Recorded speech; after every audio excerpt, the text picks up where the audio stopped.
What is good sa inyo mga broski, and this is Brentro and welcome back sa ating channel.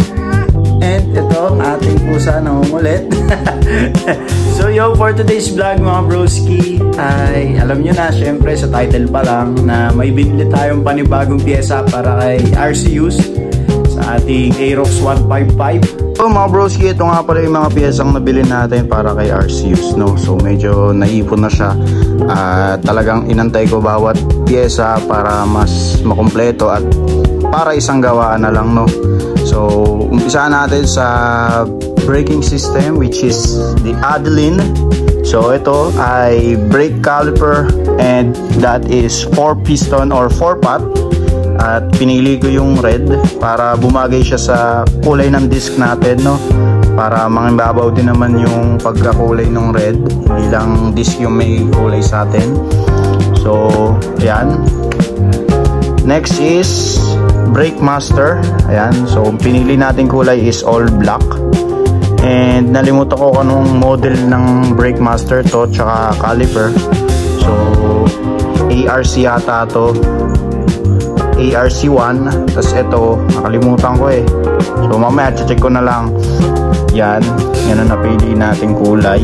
So yung clutch perk hindi na ako muna kumuha, sa susunod na siguro kasi kinapusa tayo sa budget. And next is king drag na caliper bracket, which is 260mm. Ayan, so yung sinasabi ko nung latest vlog ko na nakabili tayo ng isang caliper bracket na pang 4 pot pero 230mm lang siya, so hindi siya pasok. Kaya ito yung nabili natin na pang 4 pot at 260mm, so pasok na to. And syempre quick throttle na UMA Racing. Ayan, silver, chrome silver ang napili nating kulay. Syempre may kasama na yung slim switch, no? So generic na slim switch lang yung kinuha natin na nabibili sa mga TikTok, Shopee. Yan lang na nagkakahalagang 200 o 150 pesos. So naniniwala naman ako matibay yan. Kasi kung hindi matibay ito, papalitan natin ito ng Daytona. So testing lang natin, medyo kinapusa tayo sa budget kasi dito pala sa braking system magkano na inabot ko. And yun, syempre ito hindi mawala, handle grip na G-Ren. Kasi syempre naka G-Ren mags tayo, wala nga mag-iba tayo ng brand. So okay na yan. And lastly ay hindi pa pala last kasi may brake hose pa tayong nakuha. Ito brake hose na 100 cm or 1000 millimeters, no? Yan. So lastly, ito pinakagusto ko sa lahat is itong Hypertech na X2 CNC swing arm, no? So maraming klase kasi itong Hypertech ng swing arm. Merong pang version 1, tapos ito kasi version 2 na to. Ayan, no? Yung version 1 kasi nito na swing arm, hindi ko siya nagustuhan. Hindi ko nagustuhan yung hubog. Ito kasi maganda yung hubog niya mga broski. Pakita ko sa inyo. So yan, pasensya na mga broski, nasira yung ano natin. Medyo na-excite tayo sa pagbubukas. Yan na. So yan, ito yung CNC swing arm natin mga broski. So may kasama na siyang ito, yung kabitan ng pipe para mahaba. And syempre itong mismong swing arm. Hindi ko na siya ganun bubuksan kasi one hand lang tayo. At siguro mamaya papakita ko sa inyo yung output kapag naikabit na siya lahat, no? And ngayon papakabit lang muna natin to ngayon. Hindi ko na siguro i-vlog kung paano ikakabit to. Papakita ko na lang siguro sa inyo yung output. Quick vlog lang tayo ngayon. Papakita ko lang yung mga bago talagang pyesa na inibili natin kay RCUs. So hindi ko ba nasabi sa inyo na talagang binubuo ko siya, itong build na to, itong circuit concept na malinis tingnan, street legal na circuit concept o street JP concept, kasi isasalin natin siya ng motor show, no? So sana pagpalain tayo mga broski kapag sumali tayo. So mga broski, hindi naman sobrang madidiin yung mga piyesang kinakabit natin kay RCUs. Gusto ko lang na malinis talaga siya tignan at bumagay siya sa konseptong naiisip ko, no? Yung kulay ng tema, bawat color combination, talagang ako lang nag-iisip niyan, wala akong pinaggagayahan. Gusto ko parang may signature si RCUs na pag nakita mo, ayun si RCUs na yun, makikita ng mga tao na si RCUs mismo yun.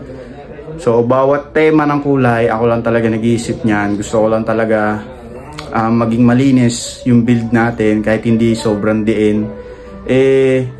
Pasok pa rin talaga sa street legal, no? Tara, ipakabit na natin to and mamaya papato ko na sa inyo yung output, no? So let's go! Inamoy tapos alis. So yun mga broski, at yun naipakabit na nga pala natin yung mga piyesang inihanda natin para kay RCUs. Yun, papakita ko na lang din sa inyo yung mga pyesa, kung ano yung tsura niya, kung ano yung outcome, kung ano yung resulta. At nandito tayo ngayon sa Carmel Valley. Dito lang yan sa may bypass road sa Bocal, Calamba, Laguna. Dito natin isushoot si RCUs. At sakto galing kami kasing coffee ride sa may Victoria, Laguna. Kaya syempre naisipan ko na rin dumaan dito para ishoot nga si RCUs, yung mga piyesang naikabit natin sa kanya. So ayun, papakita ko na sa inyo. So ayan mga broski, eto si RCUs natin. At kung makakita nyo, napakadumi na ng ating KYT na helmet. Papalinis natin to, o ipapaano, parang ceramic coating natin yan. At kagandahan nun, mag-aapat na taon na sa atin tong helmet na yan. At yun, so unang pyesa na papakita ko sa inyo mga broski is ito yung Hypertech. Ayan, Hypertech X2 version 2 para sa Aerox B2. Ayaw mag-focus. Ayan, ito itsura niya mga broski. So CNC yan, at maraming version yan ng kulay. Meron two-tone, meron black, at ayan silver CNC. Ayan, napakaganda ng tindigan niya. Saktong-sakto sa kulay ng ating mugs at sa ating radiator na mga accessories. At ngayon, habang sinushoot nga pala natin si RCUs, tinanggal ko muna yung tapalodo niya. May dala tayong pantanggal. Nilagay ko muna doon para mas maganda yung tindigan niya.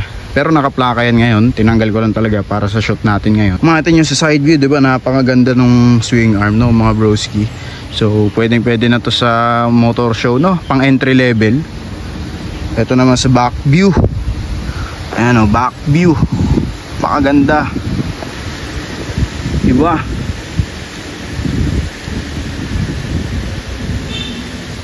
Yan. Punta naman tayo sa pangalawa nating in-upgrade, no? Which is yung quick throttle na UMA Racing plus yung slim switch na generic na nabibili natin sa mga Shopee, TikTok, yan, ganyan. And then syempre G-Ren na handle grip. Sa kabila G-Ren na handle grip. Dito medyo may modification tayong ginawa mga broski. Shoutout nga pala kay Boss CJ na tumabas ng ating fairings dito na napakalinis gumawa, no? Makita nyo, napakalinis gumawa, diba? Hindi halatang may tabas, hindi halatang tinabasan. So shoutout kay Boss CJ, napakagaling na mekaniko natin, no? Hindi lang ito yung tinabas niya, pati dito din sa may uluhan nung brake lever ng Adeline. Kasi hindi talaga siya plug and play, kasi kung ikakabit nyo siya ng walang tinatabas, hindi sumasakto yung fairings, kaya kailangan talaga magtabas. So hindi lahat talaga ng mga aftermarket na binibili natin is plug and play lang talaga. So kailangan lang magtabas ng konti. And hindi naman ganun ka big deal, kasi basta magaling yung gumagawa, no? Hindi naman ganun ka big deal. Ayan, no? Napakaganda ng tindig, di ba? Parang walang tinabas. Yan. And ito syempre Adeline na ARC1 master pump na 15mm. Ayan, 15mm. Napakaganda. Yung color black na master pump yung kinuha natin. And yung sa kabila, clutch perch, wala pa tayong binibili, stay stock muna siya. And functional naman magkaiba lang talaga yung kulay nya, which is okay lang sa akin kung hindi naman kayo maarte kung masailan. Lastly, syempre itong 4-pot caliper natin, plus brake hose, caliper bracket. So ganyan yung tindigan niya mga broski. At kung tatanungin nyo kung bakit red na napili natin, syempre kinombination natin sa ating Yamaha big disc. So ito yung brake hose nya, silver red. So yun lang yung mga pinakabit natin broski. Medyo matagal siya natapos kasi nga sa pag-customize natin ng konti, hindi lahat plug and play. Pero kada tinitignan ko si Arceus, marami akong nakakitang kulang pa. So bibigyan lang natin siya ng kapirasong montage mga broski.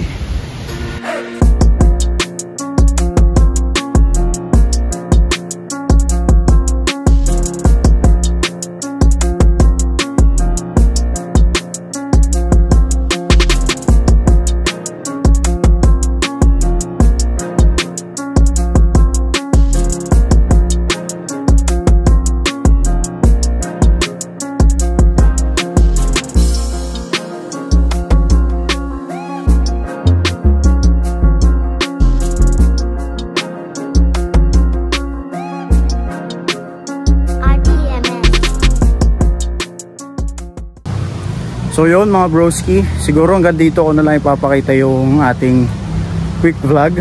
And sana natuwa kayo at nag-enjoy at nagkaroon ng idea sa iba't ibang pyesa na nakuha natin, no? So yun, siguro kita-kits na lang tayo sa next upgrade natin mga broski. Salamat sa mga sumusuporta at susuporta pa lang sa kay RTU at syempre sa atin, Brentro. And maraming salamat kay Carpets Moto Shop. So shout out kay Carlo at kay sa iba niyang tropa, ibang mechanic dyan, kay Boss CJ. And maraming salamat sa inyo sa paggawa ng ating mga pyesa para kay Arceus. At yun mga broski, maraming salamat. Kita-kits na lang natin sa ating next vlog. Alright, let's go!